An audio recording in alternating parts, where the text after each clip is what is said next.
জাহান্নামীদের এত পরিমাণ আযাব, এত পরিমাণ শাস্তি দেওয়া হবে যেটা পৃথিবীর অনুধাবন শক্তির বাহিরে। এত পরিমাণ শাস্তির কথা কল্পনাও করা যায় না। আল্লাহ পাক রব্বুল আলামিন শুধু তাই নয়, পবিত্র কোরআনুল কারীমের অন্যত্র ইরশাদ করেন, ফাম্মা মান সাকুলাত মাওয়াজিনুহু, সকলে পড়েন, ফাম্মা মান সাকুলাত মাওয়াজিনুহু ফাহুয়া ফি ঈশাতির রাদিয়া ওয়া আম্মা মান খাফফাত মাওয়াজিনুহু ফাউম্মুহু হাওিয়া। আমার আল্লাহ পাক রব্বুল আলামিন পবিত্র কালামুল্লাহ শরীফের মধ্যে ইরশাদ করেন, ফাম্মা মান সাকুলাত মাওয়াজিনুহু, ও বান্দা, দুনিয়ার জমিনে আমার দাসত্ব করে, আমার ইবাদত বন্দেগীতে নিজেকে মগ্ন রেখে আমার হাবিবের দেখানো পথে তুমি চলে যদি আমি আল্লাহর ডাকে সাড়া দিয়ে কবরে আসতে পারো, কিয়ামতের ময়দানে তোমার মিজানের পাল্লাটা যদি ভারী হয়ে যায়, আর সেই পাল্লাটা যদি নেকের দ্বারাই ভারী হয়, যদি বদের পাল্লাটা হালকা হয়, নেকের পাল্লা ভারী হয়ে যায়, তাহলে বান্দারে তোমার জন্য আমি রেখেছি ফাহুয়া ফি ঈশাতির রাদিয়া, সন্তোষজনক জীবন, যে জীবন থেকে কখনো তুমি ফিরে আসতে চাইবে না। এত পরিমাণ নিয়ামত আমি তোমার জন্য রেখেছি, কি চাইবা তাই আছে, বলেন না সুবহানাল্লাহ। আল্লাহ বলেছেন, ওয়ালাকুম ফিহা মা তাশতাহি আনফুসুকুম ওয়ালাকুম ফিহা মা তাদউন, তোমার অন্তর যা কামনা করবে, তুমি যা চাইবে, সকল চাহিদা আমি আল্লাহ এই জান্নাতের মধ্যে তোমার জন্য তৈরি করে রেখেছি, বলেন না সুবহানাল্লাহ। পক্ষান্তরে বান্দারে, ওয়াম্মা মান খাফফাত মাওয়াজিনুহু, দুনিয়ার জমিনে আল্লাহর নাফরমানির মধ্যে ডুবে থাকার কারণে, আমার হাবিবকে না মানার কারণে, সিরাতুল মুস্তাকিমে না চলার কারণে যদি তোমার বদের পাল্লাটা ভারী হয়ে যায়, কাল কিয়ামতের ময়দানে যদি তোমার নেকের পাল্লা হালকা হয়, বদের পাল্লা, খারাপ আমলের পাল্লাটা যদি ভারী হয়ে যায়, ফাউম্মুহু হাওিয়া, বান্দারে তোমার স্থান হবে হাবিয়ায়। আল্লাহ প্রশ্ন করলেন, ওমা আদরাকা মা হিয়া, ও নবী, ও আমার প্রিয় হাবিব, আপনি কি জানেন হাবিয়াটা কি? এই যে হাবিয়ার মধ্যে ওই ব্যক্তি যাবে যার নেক আমলের পাল্লাটা হালকা হবে, বদের পাল্লা ভারী হবে, তার জন্য যে হাবিয়া, এই হাবিয়াটা কি? আল্লাহ পাক রব্বুল আলামিন নিজে উত্তর দিলেন, নারুন হামিয়া, এই হাবিয়া হলো প্রজ্বলিত আগুন, যে আগুনের তাপ সহ্য করার মতো শক্তি কিংবা দেহ কোনোটাই আমাদের নাই। সম্মানিত সুধী ভাইরা আমার, এই জাহান্নামের অধিবাসী যারা হবে, এই জাহান্নামের মধ্যে কৃতকর্মের কারণে, আমলের কারণে যে ব্যক্তি জাহান্নামের বাসিন্দা হবে, আল্লাহ পাক রব্বুল আলামিন তার খাবার থেকে শুরু করে প্রত্যেকটা জিনিসের মধ্যে তার জন্য আযাব রেখেছেন। স্বাভাবিকভাবে আমরা খাদ্য খাই আমাদের ক্ষুধা মেটানোর জন্য, কথা বলে ঠিক কি? আমাদের যখন ক্ষুধা লাগে, পানির পিপাসা লাগে, তখন আমরা খাবার খাই, পানি পান করি, এর মাধ্যমে ক্ষুধা নিবারণ হয়, পিপাসা নিবারিত হয়, দেহের মধ্যে শক্তি সঞ্চার হয়।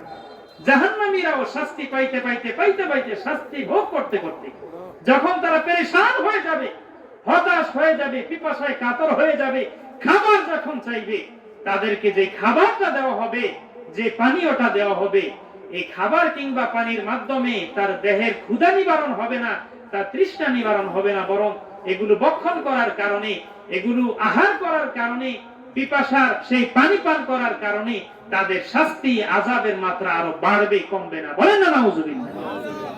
আল্লাহ পাক রব্বুল আলামিন বলেন, ও বান্দা, জাহান্নামের অধিবাসী হয়ে যদি তুমি দুচোখে আসো, যদি তুমি খাবার চাও, তাহলে তোমাকে লাকিলুনা মিন সাজা, আমি তো অসংখ্য মাখলুকাত সৃষ্টি করেছি, যে মাখলুকাতের মধ্যে শুধুমাত্র দুই শ্রেণীর মাখলুকাত, এক শ্রেণীর নাম হলো ইনসান তথা মানুষ, আরেক শ্রেণীর নাম হলো জিন তথা জিন জাতি। এই দুইটি জাতিকে শুধুমাত্র আমি সৃষ্টি করেছি আমার দাসত্ব করার জন্য, আমার ইবাদত করার জন্য, আমার পায়রোভি করার জন্য, বলেন না সুবহানাল্লাহ।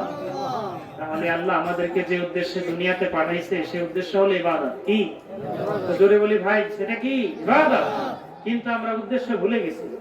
দুনিয়াতে আসার পর আমরা আমাদের দুনিয়াবি স্বার্থ হাসিলের জন্য, দুনিয়াবি স্বার্থ অন্বেষণের জন্য, দুনিয়াবি জাগতিক সকল বিষয় লাভের জন্য আমরা আল্লাহর বিধান দিন দিন ভুলে যাই। আল্লাহর হুকুম মানি না, নামাজ পড়ি না, রোজা রাখি না, হজ করি না, যাকাত দেই না, সুদ খাই, ঘুষ খাই, মিথ্যা সাক্ষ্য দেই, মানুষের উপরে অত্যাচার করি, জুলুম করি, নির্যাতন করি, সব কিছু করি।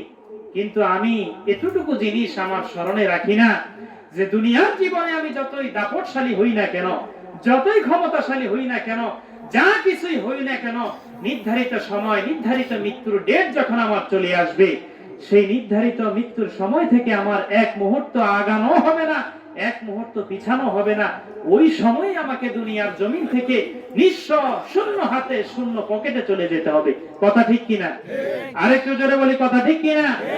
এই জন্যই কবি বলেন, মাল দৌলত ইলম হাশমত কুছ নেহি কাম আয়েগা, माल दौलत इल्म हशमत कुछ नहीं काम आएगा, मौत जिस दिन ना गए गर्दन पकड़ ले जाएगा। বন্ধুরে, তুমি যতই সম্পত্তির মালিক হও, তুমি যতই ইজ্জতের মালিক হও, যতই সম্মানের মালিক হও, নির্ধারিত সময় যখন তোমার চলে আসবে, মালাকুল মউত যখন তোমার শিয়রে এসে হাজির হবে, শত কোটি টাকার মালিক যদিও হও, কোটি কোটি টাকার মালিক যদিও তুমি হও, শত শত বিঘা সম্পত্তির মালিক যদি তুমি হও, তুমি জমিদার নাকি ফকির, গরিব নাকি অসহায়, ধনী কিংবা দরিদ্র, মালাকুল মউতের এগুলো দেখার কোনো সময় নাই। বরং তোমার গর্দান ধরে তোমার মৃত্যুর ফরমানা জারি করে দুনিয়ার সকল স্বাদ থেকে তোমাকে মুক্তি দিয়ে মরণের দিকে নিয়ে যাবে। কথা কোন ঠিক কিনা? এই জন্য আমার আল্লাহ বলেন, আইনামা তাকুনু ইউদরিকুমুল মাউতু ওয়ালাউ কুনতুম ফি বুরুজিম মুশাইয়াদা। ও বান্দা, মৃত্যুর ভয়ে, মৃত্যুর ডরে, মরণের কারণে তুমি যেখানে পালিয়ে থাকো না কেন, মৃত্যুকে যতই তুমি এড়িয়ে চলতে চাও, দুনিয়ার সবচেয়ে সুরক্ষিত জায়গায় গিয়ে যদি নিজেকে তুমি আবদ্ধ করে রাখো, মৃত্যু থেকে যদি পালানোর মতো তোমার মন মানসিকতা থাকে, বান্দারে এই জিনিসটা তোমার জন্য কোশ্চিন কালেও সম্ভব হবে না।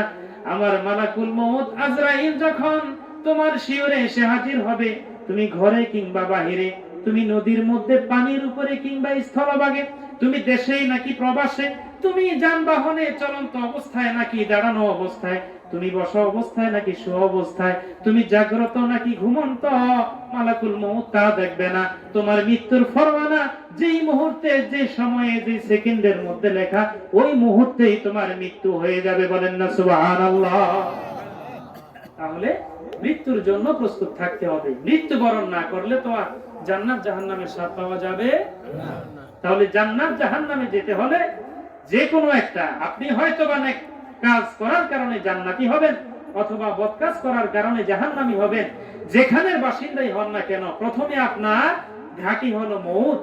মৃত্যুর পরে আপনি আলমে বরজখে যাবেন, কবর জগতে যাবেন।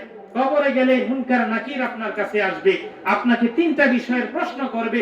যদি মুমিন হন তাহলে আপনি আরবি না জানলেও চলবে, অটোমেটিক আপনার জবান থেকে আরবিতে ওই তিনটা প্রশ্নের জবাব চলে আসবে। বলেন না সুবহানাল্লাহ। আর যদি বন্ধু দুনিয়ার জমিন থেকে আপনি কবরে রাখার পরে মুনকার নাকির যে সওয়ালগুলি আপনাকে করবে, যে প্রশ্নগুলি করবে, যদি 1000 বার, লক্ষ বার, কোটি কোটি বার যদি মুখস্থ করেও যান, যদি ঈমান নিয়ে কবরে না যেতে পারেন, বন্ধুরে ওই জবান থেকে তিনটা সওয়ালের জবাব কোশ্চিন কালেও বের হবে না। বরং আপনি, আমি তখন জবান দিয়ে বলবো, হা হা লাদ্রি, আয় হায়, কিছুই তো জানি না, কিছুই তো জানি না, রব কে তাও জানি না, আমার দিন কি তাও জানি না, আখির জামানার পয়গম্বর কে তাকেও তো চিনি না। বলেন না নাউজুবিল্লাহ। তাহলে কবরে আমার আপনার এই পরিণতি হোক, এটা কি আমরা চাই? তো জোরে বলেন, চাই।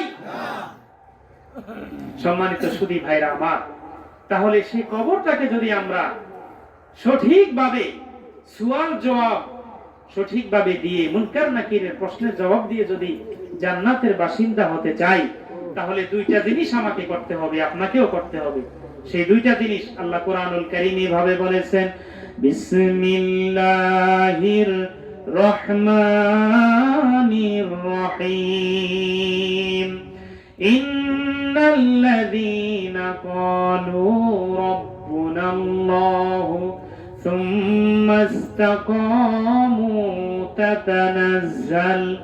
تتنزل عليهم الملائكة ألا تخافوا ولا تحزنوا وأبشروا بالجنة التي كنتم توعدون। বলেন না সুবহানাল্লাহ।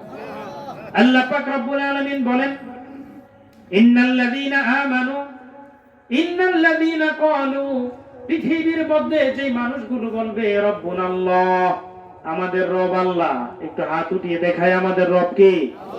আর একটু জোরে বলি আমাদের রব কে? আমাদের রিজিক দাতা কে? আমাদের হায়াত দাতা কে? আমাদের মৃত্যু দাতা কে? আমাদের উপরে দয়াকারী কে? আমাদের গুনাহগুলো ক্ষমা করনেওয়ালা কে? পৃথিবীর মধ্যে যেই ব্যক্তি বলবে রব্বুনাল্লাহ, আমাদের রব আল্লাহ, সুম্মা ইসতাকামু, এই কথার উপরে যদি সে অটল থাকে, অবিচল থাকে, মরণ পর্যন্ত যদি এই বিশ্বাস রাখে, আমার আল্লাহ বলেন তাতানাজ্জালু আলাইহিমুল মালায়েকা, দুনিয়ার জমিন থেকে যখন তার বিদায়ের সময় চলে আসবে, যখন তার মৃত্যুর ফরমানা এসে যাবে, তার কাছে রহমতের ফেরেশতারা এসে বলবে, ও আল্লাহর বান্দা, আল্লাহ তাখাফু, তুমি চিন্তা করিও না। বলেন না সুবহানাল্লাহ। তুমি চিন্তা করিও না, ওয়ালা তাহজানু, তুমি পেরেশান হইও না, তুমি ভয় পেও না, বরং আবশিরু বিল জান্নাতিল্লাতী কুনতুম তুআদুন, তোমার আল্লাহ তোমাকে যে ওয়াদা দিয়েছেন, নেক আমল করলে, ঈমান আনয়ন করলে যে জান্নাতের ওয়াদা তোমাকে দিয়েছেন, দুনিয়ার জমিনে থাকা অবস্থায় তুমি সেই জান্নাতের সুসংবাদ গ্রহণ করো। তাহলে আল্লাহ এক, এই কথার স্বীকৃতি, এবং এই স্বীকৃতির উপরে যদি মরণ পর্যন্ত অটল থাকা যায়, মৃত্যুর সময় আপনার আমার কাছে আল্লাহর রহমতের ফেরেশতা এসে বলবে, ও আল্লাহর বান্দা, ভয় পেও না, কোনো হতাশা নাই, পেরেশান নাই, শুধু মৃত্যুটা তোমার হোক তুহফাতুল মুমিনিয়াল মাউত, এই মৃত্যুটা তোমার জন্য হলো আল্লাহর পক্ষ থেকে একটা হাদিয়া স্বরূপ, উপটোকন স্বরূপ, গিফট স্বরূপ। বলেন না সুবহানাল্লাহ। তাহলে এই মৃত্যুটা যখন আপনি আমি বরণ করব, মৃত্যুর পর থেকেই শুরু হয়ে যাবে আমাদের পরকালীন জীবনের সকল কাজ, সকল অবস্থা। আমরা আজকে দেখা যায় দুনিয়ার জমিনে যতদিন হায়াত পাই, দুনিয়াবি সকল কার্যক্রম নিয়ে আমরা বেশি ব্যস্ত থাকি। আমরা মৌতের চিন্তা করি না, কবরের চিন্তা করি না।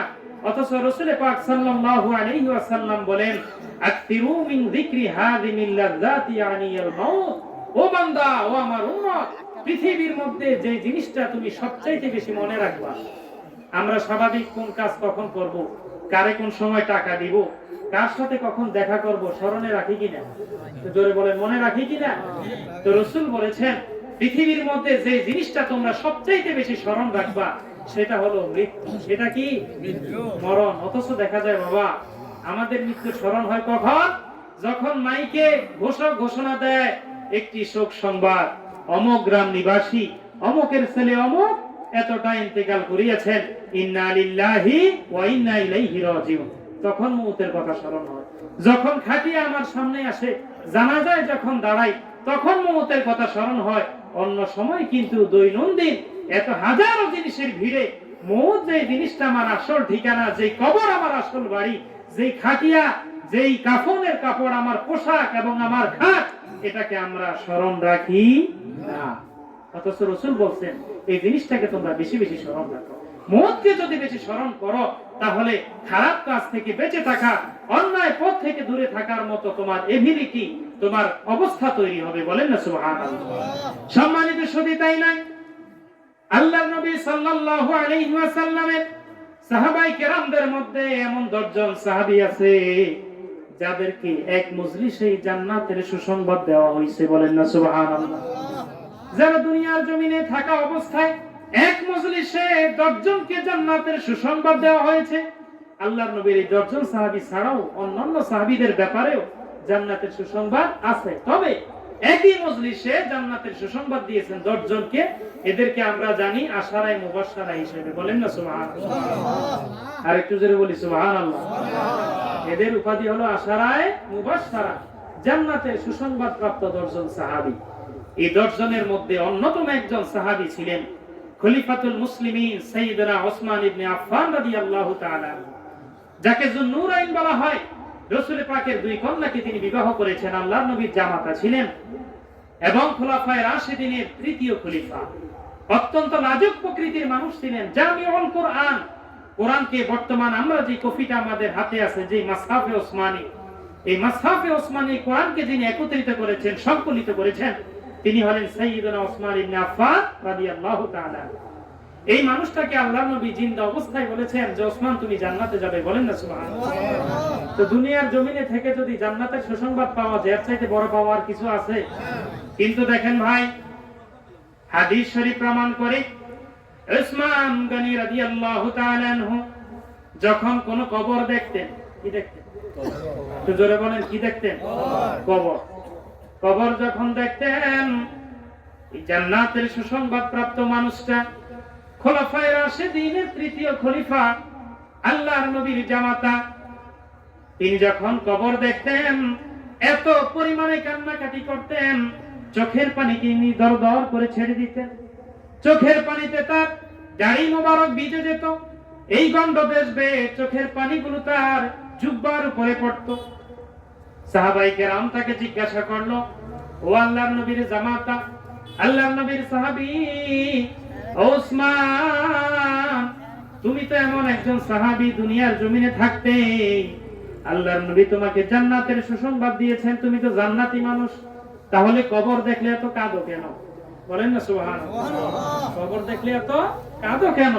তুমি তো জান্নাতি মানুষ, মৃত্যুবরণ করার পরে তুমি তো জান্নাত পেয়ে যাবে। ওসমান বলেন, ও আল্লাহর নবীর সাহাবী, ও আমার ভাই, জেনে রাখো, ইন্নাল কবরা আউয়ালু মানসিলিন মিন মানাসিলিল আখিরা, জেনে রাখো কবরটা হচ্ছে পরকালীন জীবনের যতগুলো স্টেশন রয়েছে, যতগুলো ঘাঁটি রয়েছে, এই কবরটা হলো পরলৌকিক জীবনের, পরকালীন জীবনের প্রথম স্টেশন, প্রথম ঘাঁটি। বলেন না সুবহানাল্লাহ। সুতরাং এই কবরটা যদি আমি সঠিকভাবে এই ঘাঁটি পার হতে পারি, তাহলে পরবর্তী ঘাঁটিগুলো, পরবর্তী স্টেশনগুলো পার হওয়া আমার জন্য সহজ হয়ে যাবে। ও আল্লাহর নবীর সাহাবী, আমার ভাই, আমার কোন গুনাহের কারণে, আমার কোন অপরাধের কারণে, আমার কোন খারাপ আমলের কারণে এই কবর নামক ঘাটির মধ্যে যদি আমি থেকে যাই, যদি আমি এখানে বন্দী হয়ে যাই, পরলৌকিক সকল ঘাটিগুলো আমার জন্য কঠিন হবে। এজন্য আমি ওসমান জান্নাতের সুসংবাদ পাওয়া সত্ত্বেও গো, কবর দেখলে আমার অটোমেটিক রন্ধন চলে আসে যে আমি কি এই ঘাটি পার হওয়ার মতো মানুষ, নাকি এই ঘাটির মধ্যে আমি বন্দী হয়ে যাব। বলেন না সুবহানাল্লাহ। তাহলে ওসমান গনি রাদিয়াল্লাহু তাআলা আনহু খোলাফায়ে রাশিদিনের 3য় খলিফা, জান্নাতের সুসংবাদ প্রাপ্ত মানুষের মধ্যে একজন। তিনি যদি কবর দেখে তার এই হাল হয়, আমাদের কেমন হওয়া উচিত? কথা কোন ঠিক কিনা? কথা বলেন ঠিক কিনা? এজন্য কবর বাবাজি অত্যন্ত গুরুত্বপূর্ণ জায়গা। যতই বড় বড় প্রাসাদের মালিক হন, যতই অর্থবিত্তের মালিক হন, যতই সম্পদশালী হন না কেন, আপনার কবর নির্দিষ্ট পরিমাণ গর্তই করা হবে। কথা কোন ঠিক কিনা? না আপনি অর্থশালী মানুষের জন্য আপনার কবরটা বিশাল আকৃতির করা হবে তা না। আপনার পরনে যে পোশাকটা দেওয়া হবে, এই পোশাকের মধ্যে কোনো সেলাই নাই, আছে নাকি? কোনো নকশা আছে? কোনো নগিনা আছে? কোনো সাজানো গোছানো কোনো পোশাক না, কোনো সেলাই যুক্ত পোশাক না, একবারে দামি হাই মানের কোনো পোশাক না, বরং মাঝারি ধরনের পোশাক। গরিবের জন্যও যেই পোশাক, ধনীর জন্যও সেই পোশাক, নিঃস্ব অসহায় মানুষের জন্য যেই পোশাক, বড় লোকের জন্য সেই পোশাক। কথা কোন ঠিক কিনা? এই মার্কিন কাপড় দিয়ে আপনার সুন্দর সেই প্রস্তুতিমূলক পোশাক পরিধান করানো হবে। কোন সেগুন কাঠে কোটি টাকার খাট নয়, বরং মসজিদের মধ্যে ওই যে খাটিয়া আছে, সেটা যদি ঘুনে খাওয়া, উই পোকায় খাওয়া খাট হয়, সেটাই হবে আপনার শেষ যাত্রার, শেষ গোসলের অন্যতম মাধ্যম। কথা কোন ঠিক কিনা? সেটাই হবে আপনার খাটিয়া, সেটাই হবে আপনার পালঙ্ক। আর দুনিয়ার জমিনে যত লোক লস্কর নৌকর ছিল, যত দাস ছিল, যত গোলাম ছিল, কেউ আপনাকে তখন কাছে নিবে না, বরং চারজন কাঁধে করে ওই কবরের কাছে আপনাকে নিয়ে যাবে। দুনিয়ার সহায় সম্পদ থেকে যাবে, আত্মীয় স্বজন কবর পর্যন্ত যাবে, কবর পর্যন্ত যাওয়ার পরে তারাও ফিরে আসবে। কথা কোন ঠিক কি? সন্তান কি কবরে যাবে? স্ত্রী কি যাবে? সন্তান আদি যাবে না, স্ত্রী যাবে না, ভাই যাবে না, বোন যাবে না, আপন কেউই যাবে না। শুধু তাই না, কবরের কাছে যাওয়ার দরকার নাই বাবাজি। যেই ব্যক্তি মারা যায়, এই ব্যক্তির যদি কবরটা তার বসত ঘরের মধ্যে দেওয়া হয়, যে বাগানে দিব না, রাস্তার পাশে দিব না, কোন জমির মধ্যে দিব না, যেহেতু দুনিয়াতে কোটি টাকা কামাই করে গেছে, এই সম্পত্তি জোগাড় করছে, এই ঘর বানাইছে, ঘরের মাঝখানেই তাকে দাফন করা হোক। বলেন তো ঘরের মধ্যে কোন লোক থাকবো নি? জোরে কন্যা থাকবো? কেন থাকবো না? এই লোকের জন্যই তো সবকিছু করছে। এই লোকের জন্যই তো বৈধ অবৈধ, সঠিক পথ খারাপ পথ, কোন পথে কামাই করছে নিজের কোনো গণনাও ছিল না। সেই মানুষগুলো তো আপনাকে রাখবে না, স্ত্রী আপনাকে রাখবে না, সন্তান বাবাকে রাখবে না। এই কঠিন বিভীষিকাময় মুহূর্তটাই আল্লাহ পাক রব্বুল আলামিন পবিত্র কোরআনুল কারীমের সূরাতুল আবাসার মধ্যে আমাদেরকে জানিয়ে দিয়েছেন। সকলে পড়ুন বিসমিল্লাহির রহমানির রহিম। ইয়াউমা ইয়াফিরুল মারউ মিন আখিহি ওয়া উম্মিহি ওয়া আবিহি ওয়া সাহিবাতিহি ওয়া বানি। বলেন আল্লাহু আকবার। আল্লাহ বলেন, বান্দারে, কিয়ামতের মাঠ, হাসরের মাঠ অত্যন্ত কঠিন জায়গা। যে জায়গাতে ইয়াউমা ইয়াফিরুল মারউ মিন আখিহি, ভাই ভাইকে দেখে পালাবে।